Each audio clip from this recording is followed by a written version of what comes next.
Welcome and thank you for tuning in to Cryptids, Creeps, and Conspiracy. The following content may involve explicit language and materials, so listener discretion is advised.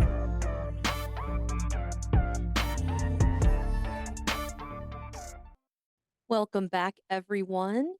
Today, I'm going to do something a little different. It's a little bonus, just to try to take a stab in the dark here and see how it goes. I am actually going to be flying solo this episode. So it's probably going to be a little bit shorter because I don't have that back and forth with people here on the show with me. So bear with me. I don't typically do solo ones except for on my Patreon page. But for those special little Patreon people, well, my one patron, Mr. Dixon, thank you so much for contributing. I have an experiment running in the background here, which only one tier of the Patreon can see it. So I'm hoping it works, but we're going to find out. Well, part of me wants it to work. Part of me is absolutely scared shitless that it's going to work, but we're going to find out. There's a green light above my head, and that is actually my new K2 meter that I have. I didn't want to hold it and have to keep moving it around, so I just placed it on the shelf behind my head and turned it sideways so as the different lights show, you should be able to see if there's any fluctuation. Also, by Plaguebird here, by my Fresno Nightcrawler here, by my Wendigo picture here, and actually down by my side on the left, which is a little bit off just in case, I actually have cat balls placed. So that way, if there is any activity, they can trigger those and we will catch it on tape if they do. Again, apologies if this seems a little off. I'm not used to doing anything by myself, but we are going to give it a shot, see how it goes. So at the end of this, if you would not mind just reaching out, you can reach out via social media, the email address that I'll give out at the end, and just let me know what you think. If you guys enjoy it, I might do some more this way and maybe get some bonus episodes in this way, and then just have more of the regular type episodes as the people that are on here with me. But without further ado, we're going to dive in. What I brought this time was the real life story of the exorcism that inspired the movie The Exorcist. So we're getting definitely into spooky, demon, poltergeist, possession, whatever. There's all kinds of viewpoints people that have. And that is why I put the additional things here to track, just because I am curious as to whether or not something is going to rear its head as I am talking about this. They say that the original Exorcist movie was influenced by a real life Maryland exorcism of a 14-year-old boy named Ronald Doe or Robbie I think it's Mannheim in 1949, as well as the mortifying Loudon exorcisms of 1634. Novelist William Peter Blatty heard about this incident in Maryland while he was attending Georgetown University. Several news articles held anonymous claims of an alleged possession and exorcism in the mid year of 1949. One account states 48 people witnessed the exorcism, 9 of which were Jesuits. I'm not really sure what difference it makes that these witnesses were Jesuits or not. I'm not entirely certain what a Jesuit is. Sorry for my ignorance. And I just, again, apparently 9 of them were of this ideology and they wanted to make a point to state that. So I will make the comment there. Father Walter H. Halloran, I think is how you say that, Halloran, was said to be the last surviving witness to this exorcism. Robbie, but they were raised in a German Lutheran family. And I personally do not know a whole lot about that. I don't generally get into religious stuff on here, so I didn't think that it was necessarily relevant for me to dive in and then go on this big expedition as to what this religious ideology believes and all of that. But either way, he was raised in German Lutheran family. At a young age, he expressed an interest in Ouija boards.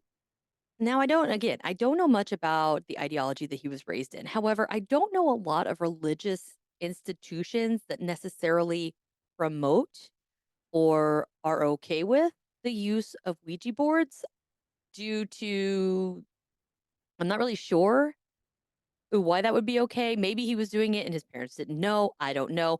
But either way, he did become very interested in the Ouija board. And this is where I get confused on the what's okay, what's not okay. When his aunt heard of his interest in the Ouija board, she introduced him to one in person and kind of had uh an introduction slash, I guess, how to, or I don't know if they used it. But unfortunately, his aunt then passed away, and suddenly the family started witnessing paranormal activity inside their house. Don't fuck with Ouija boards.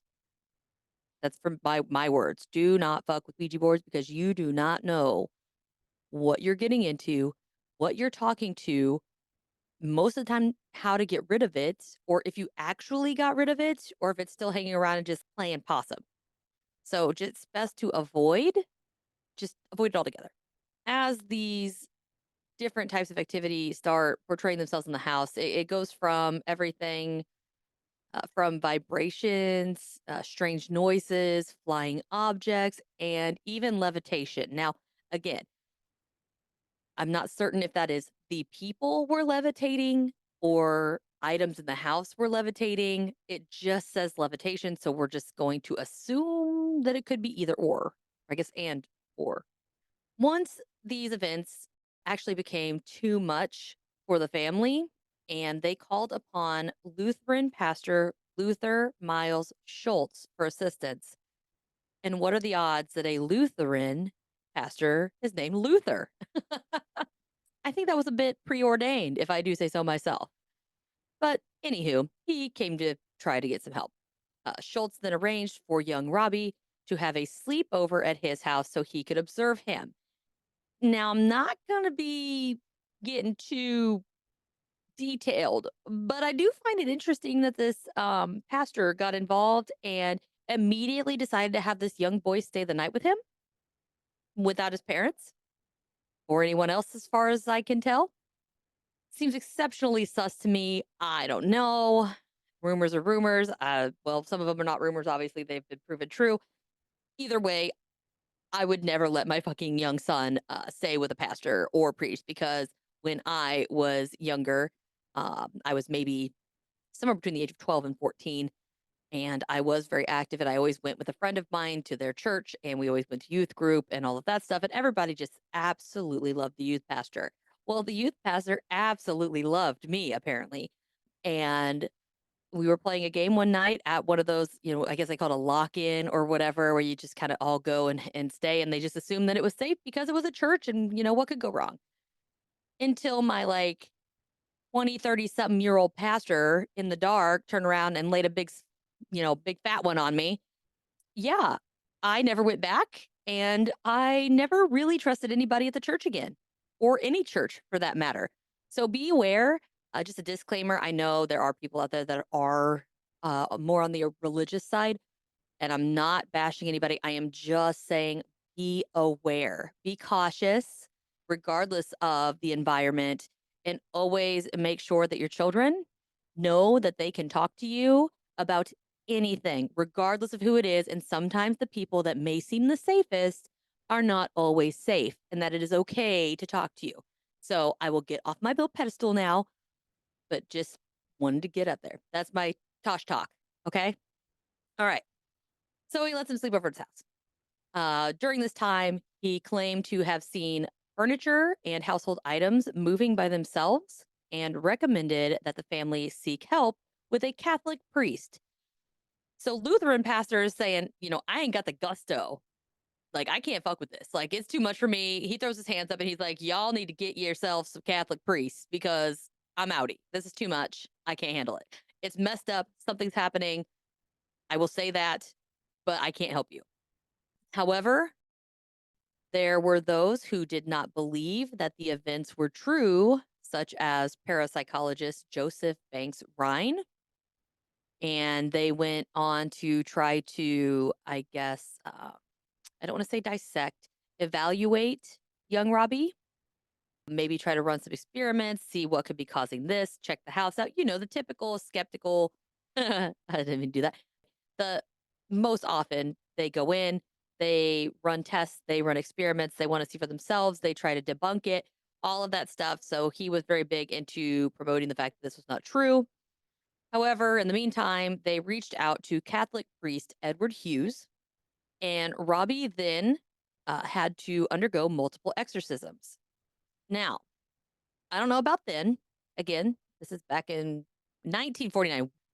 But I know nowadays, and even in, I would say, maybe 1980s plus, um, the Catholic Church has been very, very resistant to actually grant an exorcism be done in any situation. They really want to make sure you run through the ringer, like over and over and over. I mean, they like fine tooth comb your ass before they will institute an exorcism. I'm not entirely sure why. I don't know if it is the generalization or the thought about the correlation between the Catholic Church and exorcisms. I don't know if maybe they just don't have the manpower. I don't know if something changed, old pope dies, new pope takes over and says, "Okay, the hell with the old pope said. I'm saying that this is less likely." And maybe he was more skeptical pope. I do not know. But I do know that there are a lot of cases where people did try to get exorcisms and they were not able to do so. I do want to note I have heard in the past, I don't have any in my notes here, partially because I feel like they were more true crime than anything, where different people had actually done these exorcisms, but because they were so extreme and brutal and physically, mentally, emotionally exhausting, people would sometimes actually die in the process before they ever got, I guess, fixed or whatever, de-demoned, de-demonified. So I don't know if maybe it was some sort of legality issue where I think there was a case where the husband and wife, the wife, go figure, got possessed supposedly, and the husband begged and begged and begged. He got a priest there, old priest, young priest, the deal, and they then proceeded to exorcise his wife in a non-pleasant exercise kind of way. The wife ended up dying, and her family was very much opposed to the idea of the exorcism, and they actually sued the church for wrongful death because they did not want them to do an exorcism because they believed that she had mental health issues and not that she was possessed. So that was a whole legal issue, but maybe that had something to do with it. Regardless, they go, they start doing it. While undergoing one of the exorcisms, the boy was able to slip his hand out of the restraints that he was in, break a bed spring out of the mattress, and then he wielded it as a weapon. They're claiming in this time the boy was actually able to slash the priest's arm with the spring that he had retrieved from the bed. And then the priest was like, "Okay, hold the phone. We're taking a timeout." Apparently, he ain't got the gusto. He can't go the mile. This priest can't. And he just threw his hands over a little blood and basically put it on hold temporarily.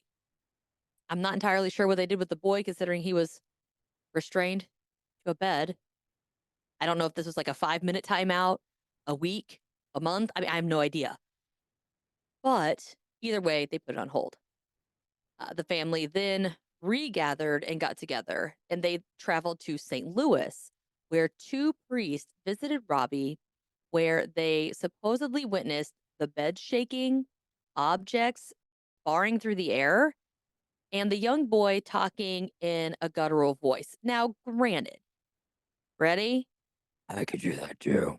See, I don't think I'm possessed.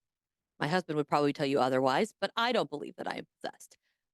So those are things that now things flying through the air, unless priests were very distracted, focused on the boy. And I mean, hell, the parents could have chucked shit across the room. Who knows? Bed shaking. Maybe they just put some quarters in the machine while the priest wasn't looking. I don't know. I have no idea. But either way, supposedly shit was getting real. Now, Bo Dern, that's a hell of a name, one of the previously mentioned priests, was granted permission from the archbishop to perform yet another exorcism on the young boy. This exorcism was executed in a psychiatric ward at the Alexian Brothers Hospital, which was then later turned into South City Hospital. And I got some questions with that. Okay, how did they get into psychiatric hospital? Is it like rent a room? Was the child so out of control and so crazy that he was actually evaluated and said to belong in said mental hospital? I don't know. I would assume that he was already there under some other circumstance, and maybe when the other priests put it on hold, they were like, "Shit, we don't know what to do with this kid. We can't live with him. Things are going crazy, so we're just going to institutionalize him until we can get this figured out." Like, basically, we're going to lock him away in a dungeon until we can figure out what to do with him. Either way, Walter Halloran, which again was a priest we mentioned earlier, had joined in on this new exorcism with Bodern. Walter stated that words like evil, hell, and other demonic markings showed up on the boy's body over the course of the exorcism. So, again, I guess it's an English speaking ghost or demon or whatever. It doesn't say how they showed up. Were they cut marks? Were they welt? Were they either way? It's pretty fucked up. Then during the exorcisms, the boy actually broke the nose of one of these priests. And I'm not really sure how he managed to do that if he was strapped down because it does not mention that he yet again freed a hand or a head. Unless he headbutted the priest, but I don't know why the priest would be that close to the kid's face. I'm not sure, but either way, supposedly he got his nose broke, and this guy was a trooper and kept going. That's a real priest right there. Then again, mattress supposedly begins to shake and just, it's going crazy. And one of the priests claims that after the last exorcism, the boy became free of the demonic presence and was able to go on and lead a normal life. Now, I'm a little skeptical here. So you're telling me that after all of this multiple traumatic experiences with supposedly being possessed by a ghost, demon, whatever, then having this crazy exorcism where you're strapped to a bed with these people probably screaming in your face for hours, then to be put on hold, then toted to a mental institution, all to have it done again. They're probably shoving medicine down this kid's throat, which I do find ironic that the kid gets better, air quotes, after he's institutionalized. Maybe he was just on some meds. Maybe that was it. That's all there was. He was just needing some medication. Because trust me, there's times where if I don't take my medicine, you'd swear I was a different person in my body. It gets crazy. But the fact that he grew up needing no therapy, no extra attention, there's really no other details. It really makes me kind of question the authenticity of the possession. So that is the believers portion, believe it or not, of the encounter. And now I want to get into some of the skeptics that have looked in on the case and kind of go over what their thoughts were. So that way we could kind of look at it from both sides. Thomas B. Allen wrote a book, and it is called Possessed: The True Story of an Exorcism. And he claimed that Robbie was simply a greatly disturbed boy with absolutely zero supernatural influence. Again, like I said earlier, he just had some mental health issues. He just needed some medication and he would have been fine. So that's his viewpoint on it. Author Mark Opsasnick, I can't really pronounce it, sorry, also had a lot to say about the possession and its authenticity.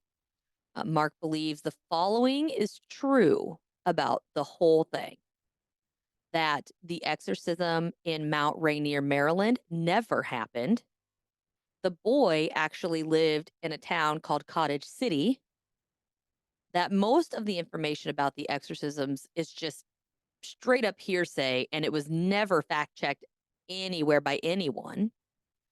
And that there is an abundance of evidence saying that Father Hughes had an emotional breakdown and then disappeared from Cottage City community shortly after this happened.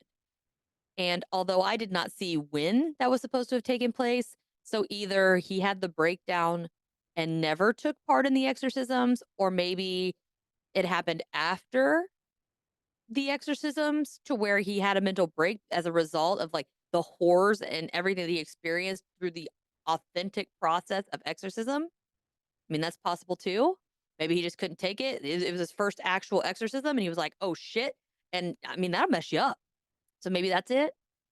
Then there are psychiatrists that did not give me specific names, but they say that Robbie suffered from mental illness, again, like I said earlier. There wasn't a whole lot of information on who, when, how. They didn't give me any names, so I couldn't vet them out. It also did not mention what kind of mental illness, although I would suspect it's more than likely some sort of schizophrenia. Priests all believe, however, that it was in fact a true demonic possession. And this obviously does not surprise me, since they, in fact, did not believe that this was the case. It would make the establishment and religion look a little ridiculous. So it's one of those, you own it. You went and you supposedly exorcised this son of a bitch. You own it. The Catholic Church will never, ever admit that they're wrong. That is one thing I have found out. Nothing against my Catholic people. It's just from the news, the popes, I mean, everything. I mean, all throughout history, it is our way or the highway being the highway to hell, and I'm going to put you on it. That's just how they've handled societies and people all throughout history. So heaven forbid they could be wrong. But I know that also what I find interesting is most, now I'm not going to say all because I do not know every Catholic person in the world, but most of the Catholic people that I know personally tend to be rather against modern medicine and more likely to grab onto that supernatural thing. So not only are they more likely to grab onto that supernatural explanation, they also don't do therapy. They don't do medications. And if you have someone who's got I mean, any mental illness, let alone some kind of schizophrenia, without medication, they're only going to get worse and worse and worse until it's inevitably, kick the bucket. And I feel like that kind of, it's gas and fire. That on one hand, you're more likely to believe that it is some sort of demon, spirit, whatever. And because you don't do the modern medicine therapy institution, which is why I was really surprised he wasn't an institution to start with. Although they were Lutheran something and not Catholic, so maybe that's how he ended up there. The German Lutheran something, Protestant, or I don't, whatever. Sorry, I can't remember what he was. But they might not be like that. But the Catholics, if you're less likely to get the help, then you're kind of, I don't want to say helping or encouraging, because you're not really, you're just not preventing those symptoms that would appear to be some sort of supernatural encounter, I guess, or interference. And you're more likely to believe in it. So it's like a double whammy kind of thing. I know that was short. That is what I have on the exorcism that inspired the movie The Exorcist. I'm going to be honest, I have not watched that movie because of my background and the whole empath and being very tied to things that I cannot explain. I struggle with those types of movies because they do, even though I know they're not real technically. I know they're not real. But the concept and the fact that sometimes even mentioning the names of these entities can either summon them or give them more power or whatever, it makes me very uncomfortable, almost cringeworthy to try to watch those movies. And they absolutely terrify me because I believe that it is true. I don't know about this case in particular, but I do know that these spirits are real. Sorry. As soon as I said that, my light back here came on. And there goes the other one. And now this one's off. That's weird. But anyway, I know that these things, they're real. All right. I know they're real. I know they're out there. I know they're capable of doing these things. And I don't want to encourage that or give it any more reason to show up, because a lot of times they show up and I don't typically at. They just kind of show up. But yeah, so I've not seen the movie. I have seen or heard one of the two pieces of the movie, enough to know the whole spinning around and the vomit and the flies or whatever. To be fair, my only reference is Scary Movie 2, which is hilarious. If you have not seen Scary Movie 2, go watch it. It's great. It's great. But that's really my only reference as far as what I've actually seen. But yeah, so that's what I have, and that's their theories, both open-minded and skeptical. If you guys, wouldn't mind, I mean, let me know. Like, what do you think? Do you think that exorcisms really work? Do you think they're even needed? Do you believe that people can actually be possessed by something, regardless of what you believe it to be, whether it be, I don't know, poltergeist, ghost, demon, whatever? Um, do you think it's possible? And that's kind of where I'm at. So again, you can reach out on all the social medias and find me. My email is cryptidscreepsandconspiracy@gmail.com. Also on our website, which is www.cryptidscreepsandconspiracy.com. You can find all of the links that you need. There are links to the merch, which I design all of our merch. So if it's on there, I made it. If you want feedback on those, I mean, I'm good with that. If it's something that you have an idea or whatever, that's fine too. You can contact us with the contact form, and it goes directly to my email if you can't remember the email, but you can remember the website, which is basically the same thing. Regardless, feel free to reach out on there. If you have any ideas, any requests, anything like that, you can put that on there as well. You can listen to the pod on there. And there's a link to the Patreon page, which I will probably be restructuring in the near future. So just be aware of that. I will be making changes to the announcement once I do so. But again, thank you guys for joining me. Spread the word, rate and review. That's the best way. I mean, if you want something that's free, it's easy, and it's fast, and it's not I'm not going to say that, illegal, then rate and review. Leave a 5-star review, because even though you might think it's just a review and all you got to do is just click 5 stars and that's all you got to do, it greatly, greatly, greatly helps me out. So there's some kind of algorithm in the search process and keywords and as far as rating and reviews, and it'll bump me up in the ratings so that more people can find me.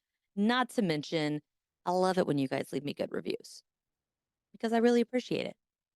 Again, you can go onto Patreon and listen there. There's additional additional episodes. If you would like that, all the video content is available on a tier on there as well. And I think that's pretty much everything I have. Hopefully you enjoyed this little bonus solo, and I might be doing more if you guys like it. So until next time, see ya. Thank you for listening to this week's episode. Please subscribe, rate, and review anywhere you listen. This is more beneficial than you may know and will help others locate the podcast. Don't forget to check out my Patreon page as well. We currently have 2 tiers. The Snallygaster tier, that'll get you unedited bonus audio, a sticker, a shout out on the podcast, and access to the private Discord server. The second tier is the Phantom tier, and that'll get you all of the benefits of the Snallygaster tier, plus access to live streams and Q&A sessions, and is the only place you can access all video footage from regular episodes as well as the Patreon exclusive episodes. You can subscribe today at patreon.com/cryptids, creeps, and conspiracy. Don't forget to head over to the TeePublic website and take a look at a variety of merch options that are available. You can also find and follow me on Instagram, Facebook, Threads, TikTok, X, and YouTube. All of these links can be found in the description of this episode under the Linktree hyperlink. Until next time, my friends, dare to believe.